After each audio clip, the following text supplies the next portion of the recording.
కోసం ఎదురు చూస్తూ ఉన్నాం.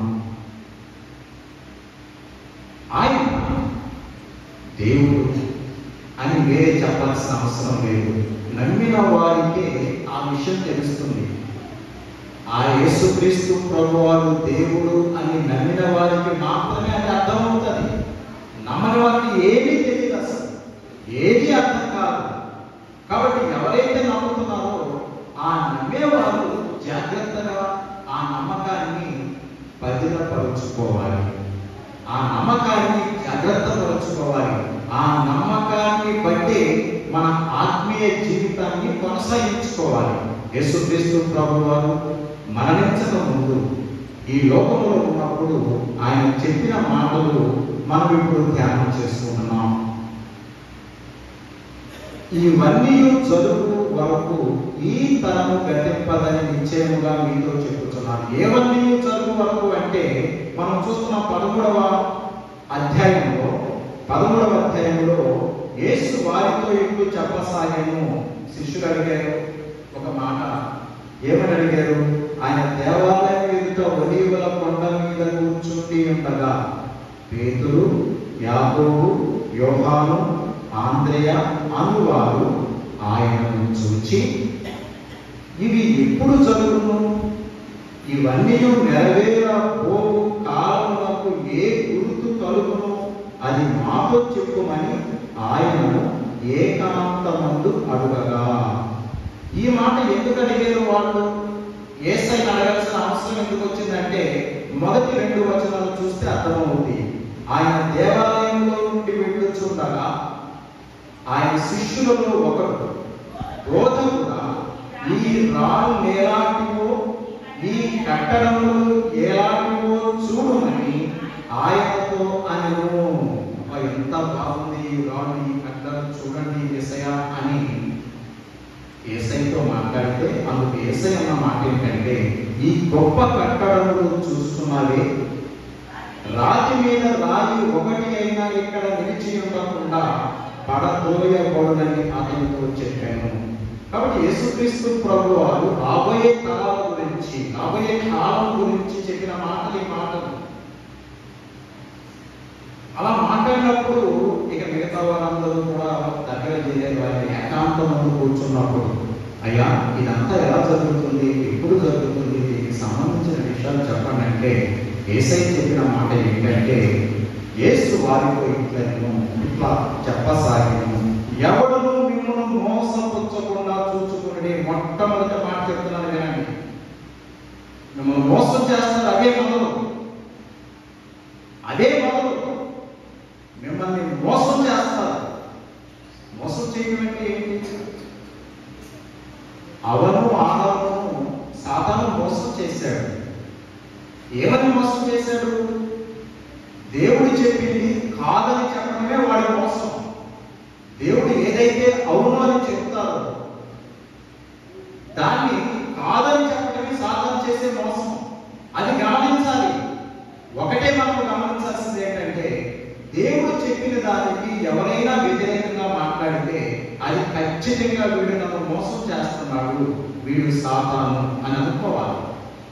యేసయ్య చెప్పిన మాటలు ఎవరు విరుద్ధంగా మాట్లాడినా, వాడు ఎంతటి పెద్దవాడైనా ఆ మాటలకు విరుద్ధంగా కనుక యేసయ్య మాటలకు విరోధంగా మాట్లాడితే వాడు మనల్ని మోసం చేసినట్టే. అప్పుడు అనుకోవాలి, వీడు నన్ను మోసం చేస్తున్నాడు, వీడిలో సాతాను గురించి. దేవుడు కాదు ఈ మాటలు మాట్లాడేది. దేవుడు మాట్లాడితే దేవుని మాటలకు వ్యతిరేకంగా మాట్లాడతాడా? దేవుని మాటలకు వ్యతిరేకంగా మాట్లాడుతున్నాడంటే వీడు ఖచ్చితంగా సాతానే అని ఒక నిర్ధారణకు రావాలి. ఆ మాటలే యేసయ్య ముందు చెబుతూ ఉన్నారు. ఎవరు మిమ్మల్ని మోసపుచ్చకుండా చూచుకొనుడి. అనేకులు నా పేరట వచ్చి నేనే ఆయనని చెప్పి అనేకులను మోసపుచ్చరు. మీరు యుద్ధములను గూర్చి యుద్ధ సమాచారములను గూర్చి వినున్నప్పుడు కలవరపడకుడి. ఇవి జరగవలసి ఉన్నవి కానీ అంతము వెంటనే రాదు. ఒక మాట, యుద్ధ సమాచారాలు వస్తాయి, ఇవి జరుగుతాయి, అంతము వెంటనే రాదు. ఇంకా ఏమి జరుగుతాయంటే జనము మీదికి జనమును, రాజ్యము మీదికి రాజ్యమును లేచును. అక్కడక్కడ భూకంపములు కలుగును, కరువులు వచ్చును. ఇవే వేదనలకు ప్రారంభం. ఆయన చెప్తున్నారు, వేదనలకు ప్రారంభం ఏంటంటే యుద్ధాలు, యుద్ధ సమాచారాలు, భూకంపాలు, కరువు, కష్టాలు, ఇవన్నీ వస్తాయి. ఒకరంటే ఒకరికి ఇష్టం ఉండదు. ఒక జనం మీదకి మరో జనం వేస్తారు. అందరూ అరే నువ్వు తప్పు చేస్తున్నావా, ఎందుకు అలా మాట్లాడుతున్నావని తమలో తాము మాటలు చెప్పుకునేవారు ఉండరు, బుద్ధి చెప్పుకునేవారు ఉండరు. ఒకడు ఏదైనా చెప్తే వాడు వెనకాల వెళ్ళిపోవడమే అందరూ జనం. అట్లా ఈ జనం ఎలా అయితే ఆ జనం అలా ఉంటారు. వాళ్ళందరూ కలిసి ఇటు రావడం, వీళ్ళంతా కలిసి అటు వెళ్ళడం, ఒకరి మీదకి ఒకరు వస్తారు. జాగ్రత్త. యేసయ్య చెప్పిన మాటలు ఈ మాటలు, నా నామం నిమిత్తం అందరి చేత మీరు ద్వేషించబడతారు. మిమ్మల్ని గురించి మీరే జాగ్రత్త పడండి. వారు మిమ్మల్ని సభలకు అప్పగించరు, మిమ్మల్ని సమాజ మందిరంలో కొట్టించరు. మీరు వారికి సాక్ష్యార్థమై అధిపతుల ఎదుటను, రాజుల ఎదుటను నా నిమిత్తము నిలువబడెదరు. సకల జనులకు సువార్త ముందుగా ప్రకటింపబడవలెను. వారు మిమ్మల్ని అప్పగించుటకు కొనిపోనప్పుడు ఏం చెప్పాలని మీరు ఎప్పుడు చింతించొద్దు. ఆ క్షణంలో మీరు ఏం చెప్పాలో నేను చెప్తాను. ఇవన్నీ కూడా దేవుడు చక్కగా తన శిష్యులకు చెప్పిన మాటలు ఇవన్నీ కూడా. ఆ తరువాత నాశనకరమైన హేయ వస్తువు నిలవరాని స్థలంలో నిలుచుటను మీరు చూస్తారు. జాగ్రత్త. ఒక్కొక్క మాట ఒక్కొక్క మాట. ఆ తర్వాత మనం 22వ వచనం చూస్తే, ఆ కాలంలో అబద్ధపు క్రీస్తులను, అబద్ధపు ప్రవక్తలను వచ్చి సాధ్యమైన వారిని, ఏర్పరచబడిన వారిని మోసపుచ్చుటకే సూచక క్రియలను, మహత్కార్యములను అగపరచరు. మీరు జాగ్రత్తగా ఉండుడి. ఇదిగో సమస్తము మీతో ముందుగా చెప్పుచున్నాను. ఇవాళ మనం ఎందుకు ఈ వాక్యాన్ని చదువుకుంటున్నామంటే, యేసయ్య ఏమైతే చెప్పారో అవి వాళ్ళు జరుగుతున్నాయి. యుద్ధాలు చూడండి, నాశనం అయిపోతున్నాయి. బంగారు పట్టణాలు పాడైపోతున్నాయి, పాడు చేస్తున్నారు. వాటంతా అవి పాడవడం కాదు. ఇవాళ వరదలు వచ్చినాయంటే ఇక అది ప్రకృతి చేసింది. ఆ వర్షాలు, వరదలు, నదులు పొంగడం, ఇవన్నీ కూడా గాలి తుఫాను, సైక్లోను, లేదా సునామీ, ఇవన్నీ కూడా ప్రకృతి. దానికి ఎవరు ఏం చేయలేదు. కానీ యుద్ధాలు చేయలేంటి, ఆయుధాలు, మారణాయుధాలు, ఒకరి మీద ఒకరికి, ఒక దేశం మీదకి మరొకరు, ఒక దేశం మీదకి మరొకరు, వాడు వేడి మీదకి, వీడు వాళ్ళ మీదకి రావడం ఏంటి? ఇది మనుషులు స్వయంగా చేసే తప్పు కాదా? ఇవన్నీ జరుగుతున్నాయి. ప్రకృతి ఒక ప్రక్కన, మనుషులు తమంతట తానే మరొక ప్రక్కన ఒకరినొకరు చంపుకునే రోజులు దగ్గర పడ్డాయి. నిజానికి చెప్పాలంటే చాలా ఆశ్చర్యంగా ఉంటుంది. బైబిల్ గ్రంథం మనం జాగ్రత్తగా చదివితే, ఈ మార్కు సువార్త 11వ అధ్యాయము 30 నుండి 33వ వచనం వరకు దేవుడు నాకు ఇచ్చిన దర్శనం ఇది. 2007వ సంవత్సరంలో దేవుడు నాకు ఈ దర్శనం ఇచ్చారు. ఆ దర్శనంలో నేను ఒక పెద్ద చర్చని, చాలా పెద్ద చర్చ దగ్గర ఆ చర్చ ముందు నిలబడున్నాను. అప్పుడు ఒక పెద్ద వ్యక్తి, చాలా పెద్ద ఆయన వచ్చి విమలా అన్నాడు. ఏంటంటే అంటే వెళితే ఒక దైవ గ్రంథం ఇట్లాగే దేవుని గ్రంథాన్ని, దైవ గ్రంథాన్ని ఇట్లా నా చేతుల్లో పెట్టాడు. ఇలాగే అలాగే ఇలా తీసి అట్లా పెట్టాడు. పెట్టి మార్కు సువార్త 13వ అధ్యాయము 30 నుండి 33 వచనాలు చదువు అన్నాడండి ఆయన. ఎంత ఆశ్చర్యం అనిపించిందంటే, అంటే లేచిన తర్వాత ఈ ఆశ్చర్యం అన్నది అప్పుడు సరే చదవమంటారా అన్నట్టుగా సరే కాముగా బైబిల్ పట్టుకుని నేను మందిరంలోకి వెళ్ళే చర్చిలోకి వెళ్ళిపోయాను. పెద్ద చర్చ అన్నమాట. దీనికి 10 రెట్లు ఉంటుంది ఆ చర్చి.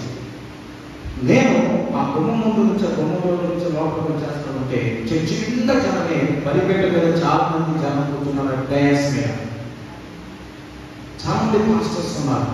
నేను బైబిల్ పట్టుకెళ్ళిపోయి ఇలాంటిదే చదవడానికి నాకు ఏంటి చదవకూడదు అన్నది మార్కు సువార్త నాకు మెడుకు వచ్చింది. మెడుకు రాగానే నేనేం చేశాను తెలుసా? ఏంటి ఇలా వచ్చింది దర్శనం అని వెంటనే లేచి బైబిల్ తీసి గర్భం మార్క్స్ వార్త 13వ అధ్యాయం 30 గర్భం తీసి చదివాను. వాక్యాన్ని చదివాను. ఏంటి ఇలా వచ్చింది? చాలా ఆశ్చర్యం అనిపించింది. ఎందుకంటే ఇంతకుముందు కూడా నాకు అప్పుడప్పుడు దర్శనాలు వచ్చాయి. ఏంటంటే గర్భం మార్క్స్ వార్తను, లెక్కవార్త వార్తను, లోకాసు వార్తను చెప్పడం, ఒక అధ్యాయం చెప్పడం, లేదు చూసుకుంటే అసలు అధ్యాయం ఉండేది కదా. ఒకసారి వచనం ఉండేది కదా. అక్కడ 3 సార్లు వచ్చినాయి. కానీ ఈసారి వచ్చిన దర్శనం అలా కాదు. స్పష్టంగా నువ్వు వెళ్ళి బైబిల్ ఇచ్చి నాకు లోపలికి వెళ్ళి చదువు, ఫలానా అధ్యాయం, ఫలానా మార్కు వార్త, ఫలానా 13వ అధ్యాయం, ఫలానా 30 నుంచి 33 వరకు ఆ మాటలు చూస్తే ఇవన్నీ జరుగు వరకు ఈ తరము గతింపదని నిశ్చయముగా మీతో చెప్పుచున్నాను. ఆకాశమును భూమిని గతించును కానీ ఆ మాటలు గతింపవు. ఆ దినమును గురించి, ఆ గడియను గురించి తండ్రి తప్ప ఏ మనుష్యుడైన పరలోకమందరి దూతలైన కుమారుడైన ఎరుగరు. జాగ్రత్త పడండి, మెళకువగా ఉండి ప్రార్థన చేయండి. ఆ కాలం ఎప్పుడు వచ్చునో మీకు తెలియదు. ఎలాంటి వాక్యం చూడండి. దీని అంతటిలో ఆయన చెప్పిన ప్రత్యేకమైన మాట మనందరికీ ఏంటంటే జాగ్రత్త పడండి. కష్టాలు వస్తాయి, ఆ కాలం ఎప్పుడు వస్తుందో తెలియదు. సరే, ఇప్పుడు మనం చేయాల్సింది ఏంటి? జాగ్రత్త పడండి, మెళకువగా ఉండి ప్రార్థన చేయండి. దేవుని స్తోత్రం చెప్పండి. హల్లెలూయా. ఆ కాలం ఎప్పుడు వచ్చునో మీకు తెలియదు. నిజంగా ఈ దర్శనం నాకు చాలా మనసులో వేదన కలిగించింది. ఎప్పుడంటే 2007వ సంవత్సరంలో. ఆ తరువాత నేను అనుకోకుండానే 2014వ సంవత్సరంలో ఈ మందిరానికి, మనం ఇప్పుడున్న ఈ మందిరానికి పునాదులు వేశాను. ఆ పునాదులు వేసిన తర్వాత 2021వ సంవత్సరం అంటే 20వ సంవత్సరంలో డిసెంబర్ నెలలో 20వ తారీఖు 22 తారీఖులో ఈ మందిరాన్ని ప్రతిష్ఠించాను. అంటే 7 సంవత్సరాల తర్వాత 2007వ సంవత్సరంలో నాకు ఈ వాగ్దానం వచ్చింది, ఈ దర్శనం వచ్చింది. 2014వ సంవత్సరంలో అంటే 7 సంవత్సరాల తర్వాత పునాదులు వేశాను. మళ్ళీ 7 సంవత్సరాల తర్వాత అంటే 14 నుంచి 20వ సంవత్సరం డిసెంబర్ నెల అంటే 20కి వచ్చేసే సమయంలో ఈ ప్రతిష్ఠ చేశాను. ఒక విచిత్రమైన కారణం సంఘటన ఏంటంటే ఇంకా కొద్ది కాలానికి ఈ ప్రతిష్ఠ జరగబోతుందని అనగా మన చర్చిలో ఒక చాలా పెద్ద బాగా 84-85 సంవత్సరాలు ఉంటాయి ఆవిడ ఉండే తరాన్ని నాతో ప్రార్థన చేయించుకోవడం కోసం వచ్చింది మందిరంలోని. అప్పుడు ఇంకా ప్రతిష్ఠ చేయలేదు. ఆ చిన్న మందిరంలోకి వచ్చింది. అక్కడికి వచ్చి బయట కూర్చుని నేను మందిరంలో ఏదో చేస్తున్నాను. అది నేను కనబడేటప్పుడు బయటకు వచ్చాను. ఏమన్నా అంటే అయ్యా చాలా బాధగా ఉంది, ఎప్పుడు చచ్చిపోవాలో తెలియట్లా, ఆయాసం వస్తుందయ్యా అని చెప్పేసి ప్రార్థన చేయండి అయ్యా అని అడిగింది. సరే, నేను అక్కడే ప్రార్థన చేసి సరే జాగ్రత్తలు తీసుకొని చెప్పి నెమ్మదిగా వెళ్ళమని చెప్తే అలా కూలిపోయింది. అప్పుడు నేను ఆ రెక్క పట్టుకుని నెమ్మదిగా బయటకు తీసుకొచ్చాను. అటు తీసుకొచ్చిన తర్వాత ఆ స్తంభం దగ్గరకు వచ్చేటప్పటికి ఆగి ఈ మందిరం వైపు చూసింది. వాళ్ళకి నిజంగా చాలా ఇష్టం. మన సన్నిధికి వచ్చేటువంటి ఆమె అని చూస్తుంది. అయ్యా మందిరం ఎక్కువ అవుతుంది కదా, ఎవరు ఎక్కువ వచ్చినామో ప్రతిష్ఠ పెడుతున్నాము అంటే ఏం పేరు పెడుతున్నారు ఈ మందిరానికి అని అడిగింది. ఈ మందిరాన్ని యేసుక్రీస్తు ప్రార్థనా మందిరం పెడతామమ్మా. అట్లా కదయ్యా, ఈ మందిరానికి యెరూషలేము దేవాలయం పెట్టండి అని చెప్పినాను. యెరూషలేము దేవాలయం అని చెప్పండి. ఆ పేరు అందరికీ తెలుస్తుంది. చెప్పడం చాలా బాగుండాలని ఆ పేరు బాగా. అదేంటి, నేను అసలు అనుకోవాలి ఆ విషయాన్ని. నా ఉద్దేశం అంటే యేసుక్రీస్తు ప్రార్థనా మందిరం అంతే. ఇంకా మిగతా పేరు పెట్టడం కూడా నేను ఇష్టపడను. ఆయన పేరు పెట్టేద్దాం అంటే ఆయన పేరు పెట్టాలి. ఆయన మందిరం కాబట్టి, ఆయన సన్నిధిని మనం పెడుతున్నాం కాబట్టి ఇక వాళ్ళ పేరు వీళ్ళ పేరు పెట్టేదంటే యేసుక్రీస్తు ప్రార్థనా మందిరం పలానా ఊరు, పలానా జిల్లా, పలానా ఎవరికంటే తెలుస్తుంది ఆటోమేటిక్గా అన్నది నా ఆలోచన.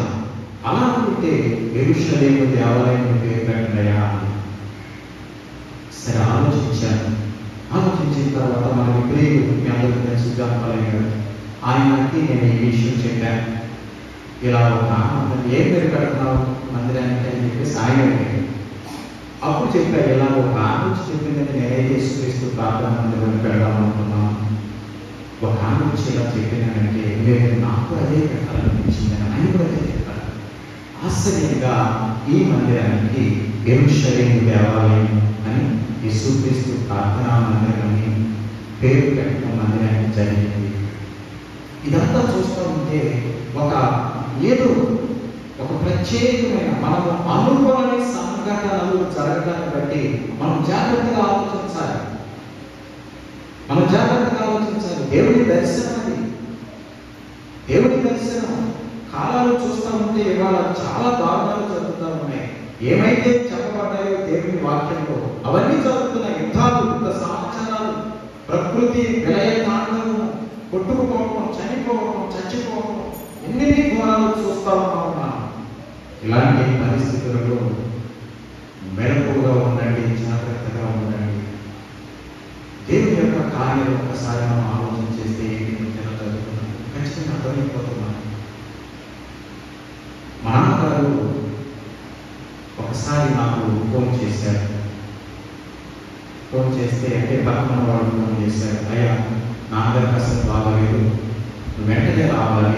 నేను ఏడులో ఉన్నాను కదా, అక్కడే ఉంటున్నాను కదా, ఇక్కడ నాన్నగారి గోవంతో ఉంటున్నారు.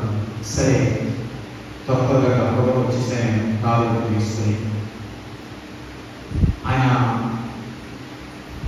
బాగానే ఉన్నారు కానీ కాలేజా బాగానే ఉండలే ఉంటాను అంటే ఖచ్చితంగా పెట్టుకోవాలి, మీరు ఎంత బాగుంటే ఎందుకు అని చెప్పేసి నేను ఆయన చదివేసుకుని వెళ్ళడం ప్రార్థన చేస్తున్నాను.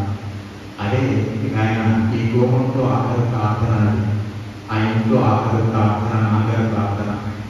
ఆయన ఆ ప్రార్థన చేస్తూ ఒక మాట అన్నారు, ప్రార్థనంతా బాగానే ఉంటుంది, మామూలుగా చేస్తాం కదా, అందరం కూడా బాగుంటారని, వాళ్ళు బాగుంటారు, వీళ్ళు బాగుంటారని అన్నీ చేస్తాం. కొన్ని ప్రత్యేకమైన మాటలు మనకు తెలియకుండా మనం వాడతాం. కొన్ని ప్రత్యేకమైన మాటలు మనకు తెలియకుండా మాట్లాడతాం. కొన్ని ప్రత్యేకమైన మాటలు దేవుడు అంతా మాట్లాడిస్తారు. ఆయన మాట ఏం మాట్లాడారంటే, అయ్యా ఒక్క వారం నాకు సమయం ఇవ్వండి. ఇదే ఆయన చేసిన ప్రార్థన, ఒక్క వారం నాకు సమయం ఇవ్వండి అనుకున్నారు. నేను విన్నా, ఏంటి ఒక్క వారం అంటే విన్నా అసలు అని అనుకుని సరే క్రమంలో తీసుకుని హాస్పిటల్ తీసుకెళ్తే ఈయన అసలు ఎట్లా వచ్చాడండి, ఎలా వచ్చాడండి, ఈయనకి హెవీ ఫుల్ అసలు కంప్లీట్ హార్ట్ ఆదుకోవాలి అన్నట్టుగా అడాగా చెప్తారు. సరే ఏం చేయడం లేదు, మందులు అడుగుతున్నారు, సరే తీసుకుని వచ్చామండి. అట్లా కరెక్ట్గా ఒక్క వారం బుధవారం నుంచి మేము వెళ్ళాము. మళ్ళీ బుధవారం ఉదయం 6 గంటలకి అయ్యా అన్నారు. నిన్న గౌరవ వెళ్తే నాకు బాగుంది కొంచెం అన్నారు. అట్లా మాట్లాడతానే సరే బాగుందని హాస్పిటల్ గౌరవ కారు ఇచ్చాం, ఆ వ్యాన్ ఉండేది మనకి, వ్యాన్ ఇచ్చాం. అట్లా మధ్యదారు నుంచి అయింది. కరెక్ట్గా మళ్ళీ బుధవారం నాకు అనిపించింది, ఏంటి నా బుధవారం చెప్పారు, మళ్ళీ బుధవారం చెప్పారు, ఏంటి అంత అసలు. అయితే ఆ రోజుకి ముందు రోజు నేను మా నాన్నగారిని దగ్గర కూర్చోబెట్టి అడిగాను, నాన్న నాకు ఒక్క మాట చెప్పండి, మీరు పాస్టర్ గారు అసలు దేవుడు ఉన్నాడా లేదా? పాస్టర్ గారి దేవుడు ఉన్నాడా లేదని అనుకునేది అడిగితే ఆయన ఏం చెప్తారు? మా నాన్నగారు కాబట్టి నాకు నిజం చెప్తారు. ఏమో అసలు ఆ సంగతి తెలియకుండానే ఉన్నాడో లేడు అనేటువంటి ఆలోచన లేకుండానే కొంతమంది అట్లాగా నడుస్తూ ఉన్నారు. కొంతమంది నాకు అది ఇష్టం లేదు. అసలు దేవుడు ఉన్నాడా లేదా మీరు చెప్పండి, నిజంగా మీరు మా నాన్నగారు కాబట్టి నాకు నిజమే చెప్తారు కాబట్టి, లేదా అనవసరంగా నేను ఎందుకు ఈ పనులు చేయాలి, నా టైం అంతా ఎందుకు వేస్ట్ చేసుకోవాలి, దానికి బదులుగా వేరే వేరే పనులు చేసుకుంటాను కదా, రావడం, కూర్చోవడం, ప్రార్థనలు, గంటలు కూర్చోవడం, ఇదంతా ఎందుకు, నాకు నిజం చెప్పండి నాన్న అడిగితే మా నాన్నగారి దండం పెట్టాను, బాబు అలా అన్నట్టు దేవుడు ఉన్నాడు నేను చూశాను. మా నాన్నగారు మాట్లాడేది, దేవుడు ఉన్నాడు నేను చూశా, బాబు అలా మాట్లాడదు, దేవుడు ఉన్నాడు నేను చూశా. ఆ ఒక్క మాటే నా హృదయంలో భద్రపరుచుకున్నాను. ఓకే, బైబిల్ గ్రంథం ఉంది, వాక్యం అంతా తెలుసు, చిన్నప్పటి నుంచి వాక్యాలు చదువుతున్నాం. మా నాన్నగారి పాస్టర్ గారే ఆయన మెసేజ్ ఇస్తూ ఉంటే విన్నాము, పాటలు పాడాము, ప్రార్థన చేసి అన్ని జరిగినాయి. కానీ ఒక వయసు వచ్చిన తర్వాత అందరికీ వచ్చే ఆలోచనే, అదే కాకుండా మా నాన్నగారికి చనిపోయే రోజులు దగ్గర పడుతున్నాయి, అసలు నాకు నిజమేంటి అని నాలో ఉన్న ఆందోళనతో నేను అడిగిన మాటకు మా నాన్నగారు ఇచ్చిన జవాబు ఏంటంటే, దేవుడు ఉన్నాడు అయ్యా, దేవుడు ఉన్నాడు. ఆ మాట నువ్వు నేను చూశా. అట్లా ఈరోజు చెప్పారా? నెక్స్ట్ మార్నింగ్ బుధవారం ఉదయం ఆలోచించండి. ఆ మంగళవారం అదే రోజున సాయంత్రం మాకు తెలియకుండా అందరూ వచ్చాం, బ్రదర్స్ సిస్టర్స్ అందరితో ఒక మాట చెప్పారు. అయ్యా, వెదజల్లి అభివృద్ధి పొందండి. మీరు ఇవ్వండి, దేవుడు మీకు ఇస్తారు. మీరు ఇవ్వకపోతే దేవుడు అది గుర్తుపెట్టుకోండి. చెప్పే రాత్రి మాట మా కుటుంబంతో చెప్పిన మాట ఆ నెక్స్ట్ డే మార్నింగ్ చెప్పలేదని నేను ఎందుకు చెప్తున్నానంటే, నా జీవితంలో ప్రత్యక్షంగా చూసే చాలా విషయాలు. నాకంటే దేవుడు అంటే చాలా నమ్మకం. ఏది ఏమైనా దేవుడు ఉన్నారు. ఆయన ఖచ్చితంగా ఆయన బిడ్డలు కావాలంటారు. ఆయన బిడ్డలే, అందరూ ఆయన బిడ్డలే. ప్రపంచమంతా ఆయన చేసిన సృష్టి కదా. కాకపోతే కొంతమందికి తెలియదు కదా, ఆయన మా నాన్నగారు, ఆయన మా తండ్రి, ఆయన మా దేవుడు అని తెలుసుకునే రోజు వస్తుంది. అప్పటి వరకు మీరు జాగ్రత్తగా ఉండండి. నన్ను గురించి మీరు లోకానికి తెలియని వారికి చెప్పండి, కన్నవాటిని విన్నవాటిని చెప్పండి. ఏమైతే మీరు చూశారో, ఏమైతే మీరు విన్నారు నా ద్వారా అని ఆ మాటలు చెప్పమని శిష్యులను స్వార్థ చెప్పడం కోసం లోకానికి పంపించారు యేసుక్రీస్తు ప్రభువారు. కాబట్టి ఏంటంటే ఖచ్చితంగా ఆయన మాటలు నమ్మాలి. నమ్మిన వారు బ్రతుకుతారు. దేవుని స్తోత్రం చెప్పండి. హల్లెలూయా, హల్లెలూయా. నమ్మిన వారు బ్రతుకుతారు ఖచ్చితంగా. అదే సందర్భంలో మా అమ్మగారు చనిపోవడానికి కొద్ది రోజుల ముందు నుంచి నా దగ్గరే ఉన్నారు. చక్కగా ఉన్నారు, మంచిగా ఉన్నారు. అప్పుడు ఒక రోజున నన్ను పిలిచారు. గబగబా వెళ్ళాను. ఏంటమ్మా? వెళితే ఆ గుమ్మానికి అడ్డంగా ఒక మనసు ఉంది. నేను ఆ గుమ్మంలో నిలబడ్డా. ఏంటమ్మా అన్నా? ఆవిడ అంటున్నారు, అయ్యా, ఈ రోజు నేను చనిపోతాను. అది 20వ తారీఖు 2వ నెల, ఫిబ్రవరి నెల 2002వ సంవత్సరం. 20వ తారీఖు ఫిబ్రవరి నెల 2002వ సంవత్సరం. అది ఆ అన్న మాట ఏంటంటే, ఈ రోజు నేను చచ్చిపోతానయ్యా అంటున్నాను. అంటూ ఒకవేళ బ్రతికితే 10 సంవత్సరాలు బ్రతుకుతా అన్నప్పుడు చెప్తున్నారు. ఏంటమ్మా మాట్లాడతావు? నేనేమైనా ఇబ్బంది పెట్టామా? ఎందుకమ్మా అట్లా అంటే, కాదయ్యా, ఈరోజు చనిపోతాను. ఒకవేళ బ్రతికితే 10 సంవత్సరాలు బ్రతుకుతా అని చెప్పారు. అట్లా చెబుతూ ఉంటే నేను అంటా ఉన్నంత ఎందుకమ్మా ఇలా అంటా ఉంటే, ఆవిడ గుమ్మ వైపు చూసి నేను గుమ్మలో నిలబడ్డాను. గుమ్మ వైపు చూసి అంటున్నారా, ఏంటి మళ్ళీ వచ్చావు? నేను రానన్నాను కదా అంది. అదేంటి మళ్ళీ వచ్చావు, నేను రానన్నాను కదా అంటుందని. ఒకవేళ ఆ పక్కన ఆనంద్ బ్రదర్ వాళ్ళ వైఫ్ నిలబడి ఉండాలి, అక్కడ ఉన్నారు. అమ్మా, ఎవరనుకున్నావు? ఆనంద్ గారి బ్రదర్ దేనిలో మిస్సమ్మా అని అంటే, కాదయ్యా, ఆమె అక్కడ ఉంది కదా అనుకున్నాం. అది కూడా మీ పక్కన నిలబడండి, తెల్లబట్టలు వేసుకుని. మీ పక్కన నిలబడి తెల్లబట్టలు వేసుకోవడానికి ఎవరు నాకైతే నమ్మట్లా. నేను అనుకున్నాను, అప్పుడు ఏంటి తినగా ఏమి సరే ఇలాగే మాట్లాడాలి కదా అనుకున్నాను. నేను రాను కదా మళ్ళీ వచ్చేవేంటి అంటే అని అంటాను. వల్ల ఆమె ఏం నవ్వుతలవేంటి అంటున్నాను. నవ్వుతలవేంటి? అస్సలు ఈ మాటలు నాకు చాలా గుర్తుండిపోయాయి. సరే సడన్గా జాగ్రత్తగా ఉన్నాను, ఏమవుతలేమో నీకు, ఏమవుతుందని చెప్పేసి నేను వెళ్ళిపోయాను. వెళ్ళిపోయిన తర్వాత అదే రోజు సాయంత్రం 7 గంటలకి అందరూ అక్కడే ఉన్నాం. అవి అయ్యా అంటే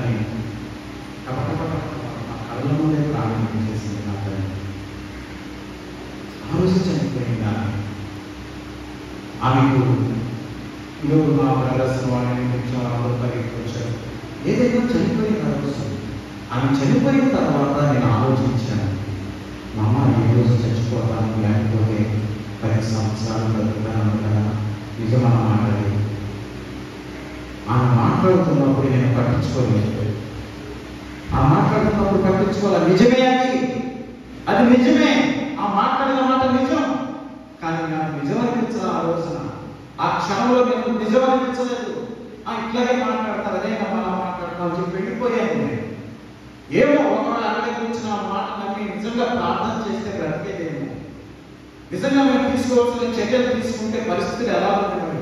కానీ ప్రత్యక్షంగా నేను నిలబడితే గుమ్మంలో అదుగా నేను పక్కన తెల్లబట్టు వేసుకుని గుమ్మంలో నిలబడింది కదా అంటే ఆ తర్వాత నేను ఆలోచిస్తే ఎంతటి పరిస్థితి, ఎలాంటి పరిస్థితి. నేను నిలబడితే నా పక్కన దేవదూత నిలబడిందా, నా పక్కన దేవదూత నిలబడిందా. ఎంతటి ధన్యత, ఎంతటి భాగ్యం. నా పక్కన నాకు కనపడలేదు. నా తల్లి చూసింది. కొన్ని ఆ మీద కాబట్టాడిందో లేకపోతే ఏదో మాట్లాడింది అనుకోవడానికి కరెక్ట్గా అదే చనిపోయింది. మా నాన్నగారు కూడా ఒక్క వారం నాకు సమీపం అన్నారు. బుధవారం ప్రార్థన చేసేది, మళ్ళీ బుధవారం చనిపోయాయి. ఇవన్నీ ఆలోచిస్తే దేవుడు ఉన్నాడు. దర్శనం ద్వారా జరుగుతున్నాయి. ప్రత్యక్షంగా నాకు కళ్ళారా చూశాను. ఎవరిలో కాదు, సొంత తల్లిదండ్రులను వాళ్ళ అన్న మాటలు. నాన్నగారిని నేను 10 రోజులు చనిపోతాను అని ఒక వారం టైం ఉన్నాను. అది 10 రోజులు కాదు. బుధవారం ప్రార్థన చేస్తూ నాకు ఒక వారం టైం ఉన్నాను. మళ్ళీ కరెక్ట్గా బుధవారం చనిపోయాను. మా అమ్మాయిను అయ్యా నేను చనిపోతే ఈరోజు చనిపోతాను, లేకపోతే 10 సంవత్సరాలు బ్రతుకుతానని చెప్తే మా అమ్మగారు ఆ రోజు వినలేదు, నాకు పట్టించుకోలేదు. అంటే అలా ఇట్లాగే మాట్లాడుతుంది అనుకున్నాం. బాగానే ఉంది అనుకున్నాం. బాగానే ఉంది. యాక్చువల్లీ కొంచెం ఉండే ప్రాబ్లం ఉందని అదే రోజు చనిపోవడం. ఇవన్నీ కూడా నా హృదయంలో నేను ఖచ్చితంగా చెప్తాను అందరికీ. ఎవరికైనా దేవుడు ఉన్నాడు. వేరే ఆలోచన వద్దు. దేవుడు ఉన్నాడు. స్పష్టంగా చూశాను. మా అక్క మాకు 2 మునగ చెట్లు, వాళ్ళ ఇంట్లో మునగ చెట్టు నిండా కాయలు కాస్తాయి. ఆ మునగ చెట్టు ఫుల్గా కాయలు కాస్తారన్నమాట. నేను అడిగాను, మా ఇంట్లో మునగ చెట్టు సరిగ్గా కాయలు కాయలేదక్క, మీ చెట్టు బాగా కాస్తుంది కదా, మండ పెడితే బ్రతుకుతుంది అంటే ఒక మండేమన్నా. ఆమె 2 మండలు ఇచ్చింది. ఒకటి పెద్ద మండ, ఒకటి చిన్న మండ ఇచ్చింది. 2 మండలు ఇచ్చింది. ఆ 2 తెచ్చి అక్కడ పాతేశాను. ఆ ముఖం పెట్టా భూమిలో. పెట్టిన తర్వాత 2 పెద్దదైంది.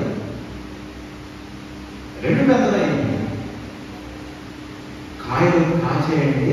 నిండా కాయలు ఒక్కటే ఇలా స్తంభంలో పెరిగింది. నిండా కాయలు, ఫుల్గా కాయలు కాసింది. అంతకు కరెక్ట్గా ఒక వారానికి ముందు నాకు ఒక దర్శనం వచ్చింది. ఆ దర్శనం ఏంటంటే, నేను ఒక చోట కూర్చొని వేరే ప్లేస్ అన్నమాట. అక్కడ కూర్చొని పని చేపిస్తున్నాను. పని చేస్తూ ఉంటే కొంచెం దూరం, 2 దూరం అక్కడ కూర్చున్నా. అక్కడ పని చేస్తాను. వాళ్ళు చేస్తా ఉండగా రోడ్డు చెట్టు ఆ క్యాంపస్ పడిపోతే అక్కడ పనిచేసే ఒక పిల్లవాడు పరిగెత్తుకు నా దగ్గరకు వచ్చి, అయినండి రోడ్డు చెట్టు అంటే వేళతో పాటు పడిపోయిందండి అని చెప్పాడు. వేళతో పాటు పడిపోయిందా అని నేను చూస్తే దానికి 4-5 కాయలు ఉన్నాయి. 4-5 కాయలు ఉన్నాయి. సరే ఎట్లా అనుకున్నాము. సరే అని ఈలో పక్కన పెట్టుకోవచ్చు. అదే మాట నేను చర్చిలో చెప్పాను. ముందే చెప్పాను, ఇట్లా జరిగింది అని ప్రార్థన చేయండి. మరి పడిపోయింది, వేళతో పాటు పడిపోయింది, మనం ప్రార్థన చేయండి. ఏదో జరగబోతుంది అది మాత్రం నేను చెప్పగలను మీ అందరికీ చెప్పాను. కరెక్ట్గా వారానికి మళ్ళీ ఆదివారం నేను ఆ కళ మర్చిపోయాను. మామూలుగా మా తోటలో మామూలు పనిచేస్తున్నారు. మునగ చెట్టు దగ్గర పనిచేస్తున్నారు. పనిచేస్తూ ఉండగా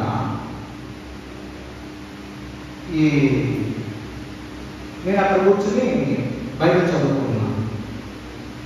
వాళ్ళు పనిచేస్తూ ఉండగా మునగ చెట్టు అమాంతంగా పడిపోయింది. గాలి లేదు, ఏమీ లేదు, వర్షం లేదు, ఏం లేదు, గాలి లేదు, అమాంతంగా పడిపోయింది. అక్కడ పనిచేస్తున్న పిల్లలు పరిగెత్తుకొచ్చి అయితే మునగ చెట్టు పడిపోయిందని వేళతో పాటు పడిపోయినారు.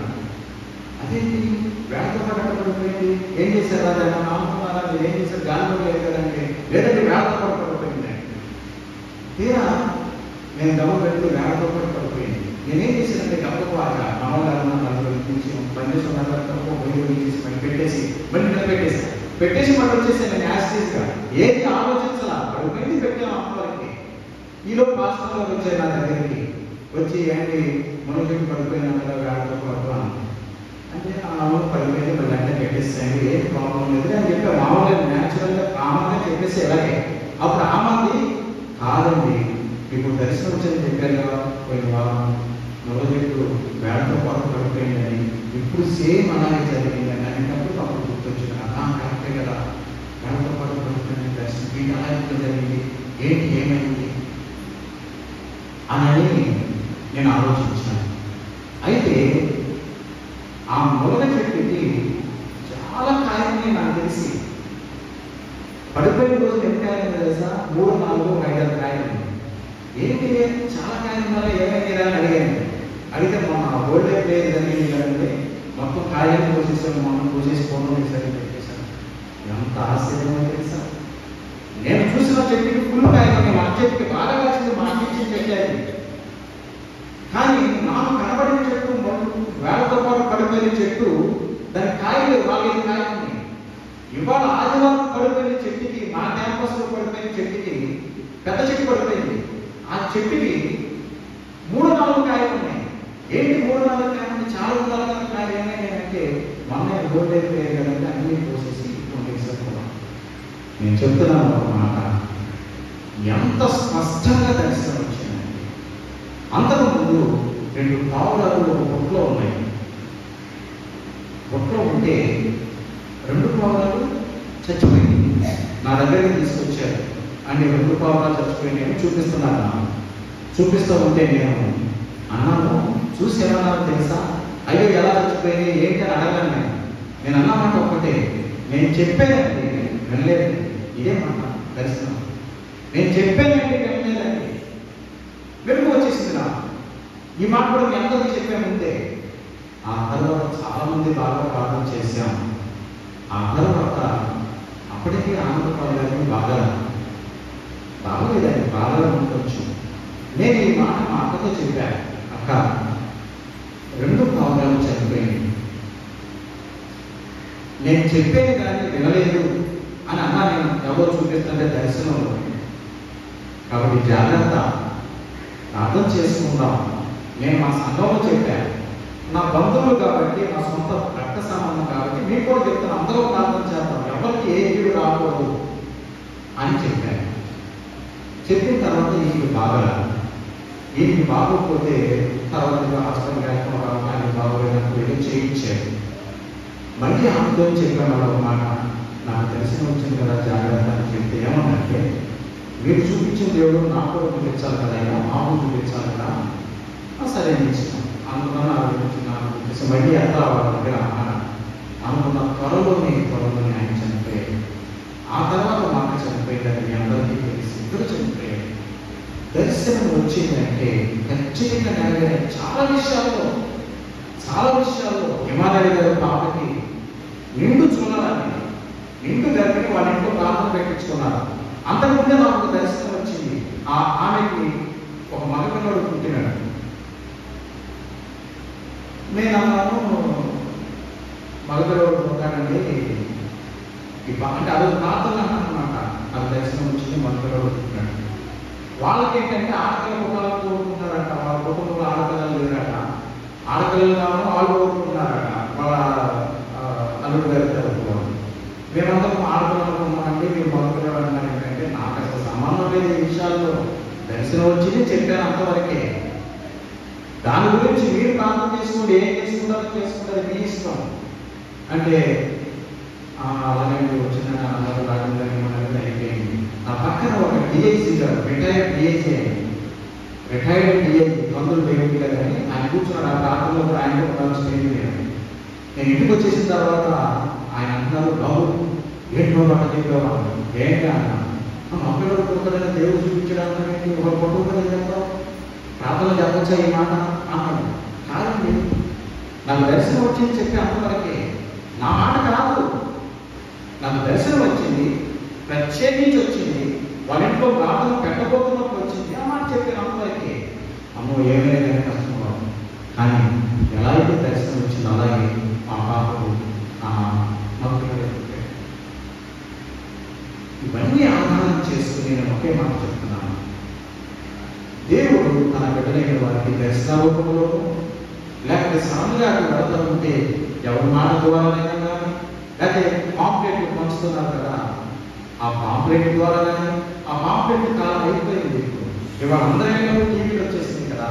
ఇదివరకంటే టీవీలు ఏంటంటే పాంప్లెట్ పంచుతూ తిరిగారు. ఇప్పుడు అందరిలో టీవీ, అందరిలో కాదు, ప్రతి ఒక్క మనుషులు చేతిలో సెల్ ఫోన్. ఇవాళ చూడాలనుకోవాలి కానీ, దేవుని వారిని వినాలనుకోవాలి కానీ ఎవరైనా ఏదైనా చేయొచ్చు. కాబట్టి ఆ వాక్యం ద్వారా సెల్ ఫోన్ అట్లా ఆన్ చేయగలిగితే దేవుడు మాట్లాడవచ్చు. ఒకసారి ఒక దైవదాసులు మాట్లాడినట్టు చెప్పవచ్చు. అలా మాట్లాడినప్పుడు అది నీకు సంబంధించిన విషయం అయితే ఎట్టి పరిస్థితుల్లో ఉండదు, ఎట్టి పరిస్థితుల్లో ఉండదు. ఖచ్చితంగా ఈ విషయమై ఎవరికి వారి ప్రార్థన చేసుకోవాలి. ఈరోజు మనం చదువుకున్న వాక్యం కూడా అది. జాగ్రత్తగా ఉండండి, మెలకువగలిగి ప్రార్థన చేసుకోండి. ఎప్పుడు ఏ రోజు ఏమి వచ్చునో తెలియదు. ఆ కాలం అంటే దేవుని రాకడైనా ఉండాలి. ఆయన ఎప్పుడు దేవుడు రాకడ గురించే. కానీ ఇంకొక ప్రత్యేకమైన విషయం ఏంటంటే మనం చనిపోయేది కూడా ఎప్పుడో తెలియదు, ఏ రోజున ఏమైపోతామో తెలియదు. కాబట్టి దేవుడి రాకడం వల్ల దూరమైన ఆలస్యమైన మనుషులు చనిపోవడం మనం కళ్ళలో చూస్తున్నాం. వాళ్ళకి ఆ రోజుకి సమాప్తం కదా, అయిపోయింది కదా. ఆ తర్వాత తీర్పే కదా, ఆ తర్వాత మోక్షానికి వెళ్ళాలో నరకాల్లో అదే కదా నిర్ణయించేది. మనం ఈ భూలోకంలో నివసించినంత కాలం మనం చేసిన పనులు బట్టే కదా మనకి ప్రతిఫలం వచ్చేది. కాబట్టి జాగ్రత్తగా ఉండాలి, చక్కగా ప్రార్థన చేసుకోవాలి. మనం మన కోసం చేయాలి, మన బిడ్డల కోసం ప్రార్థన చేయాలి. ఖచ్చితంగా దేవుడు ఆదరిస్తారు, ఆదరిస్తారు. కొంతమంది తెలియక ఏమేమో మాట్లాడవచ్చు, కానీ ఖచ్చితంగా చెప్తున్నాను, దేవుడు ఉన్నారు, దేవుడు ఉన్నారు. అనుమానం ముందర తీసే దేవుని ఎందుకు వచ్చు వాళ్ళు ఏమనుకోవాలట ముందు ఆయన ఉన్నాయని, తనను అడిగే వారికి ఫలితం దయచేస్తాడని మొదట మీరు నమ్మాలి కదా. అసలు ముందు అర్థమవుతుందా ప్రార్థన ఎందుకంటే అవసరం. అది నమ్మిన తర్వాత వేరే ఆలోచన లేదుగా. వేడంటే దేవుడు ఇస్తారు. ఆ నమ్మకం మీద ఉండాలి. మనం అనేక మందికి మాదిరికరంగా ఉండాలి. సాతాను మనం చేయకుండా ఉండాలి. దేవుడి సన్నిధి మానకుండా ఉండాలి. అప్పుడు నువ్వు ఏది అడిగితే దేవుడు మనకు అనుగ్రహిస్తాడు. అటు చక్కని స్థితి దేవుడు మనకు, మన బిడ్డలకు, మన కుటుంబాలను అనుగ్రహించనుగా. ప్రార్థన చేస్తున్నాం. దయచేసి అందరూ మోకరించండి, ప్రార్థన చేస్తున్నాం. మా దేవుడు యేసుక్రీస్తు ప్రభువు మీ పవిత్రమైన పాదాలకు వందనాలు చెల్లించుకుంటున్నాం. జాగ్రత్తగా ఉండండి. ఆ కాలం ఎప్పుడు వచ్చినా మీకు తెలియదని చెప్పారు. మేమందరం కూడా అనేకమైన పరిస్థితులు చూస్తానే ఉన్నాం. ఏ రోజు ఏమవుతుందో తెలియని పరిస్థితుల్లో మేము ఉన్నాం. మా కళ్ళ మట్టి రోడ్ల నుండి సిమెంట్ రోడ్ల వరకు చూస్తున్నాం. మా కళ్ళ రేడియోల దగ్గర నుండి కంప్యూటర్లు, ఆ తర్వాత ఇప్పుడు సెల్ ఫోన్లు చూస్తా ఉన్నాం. మా కళ్ళ ఆయన దాన్ని మామూలు స్థితి నుంచి ర్యాకెట్లను వరకు చూస్తూ ఉన్నాం. అన్ని మా హయాంలోనే మేము చూస్తూ ఉన్నాం. ఈ 40-50 సంవత్సరాల్లో విపరీతమైన మార్పు ఈ లోకంలో మేము చూస్తూ ఉన్నాం.